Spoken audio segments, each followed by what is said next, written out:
முதற் சங்கத்தில் பாடிய புலவர்களின் எண்ணிக்கை 4449. முதற் சங்கத்தில் இருந்த புலவர்களின் எண்ணிக்கை 549. முச்சங்க வரலாற்றை கூறியவர் யார்? நக்கீரர்.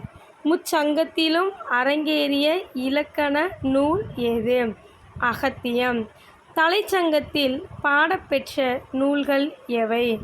பெரும்பரி பாடல், முதுநாரை, முதுகுருகு, களரியாவிரை, அகத்தியம். முதல் இடைச்சங்கங்களில் தலைமை புலவராக திகழ்ந்தவர் யார்? அகத்தியர். திரிபுரம் எரித்த விடிசடைக் கடவுள் புலவராக வீற்றிருந்த சங்கம் எது? முதற் சங்கம். கடைச்சங்கம் அமைந்திருந்த பகுதி எது? கபாடபுரம்.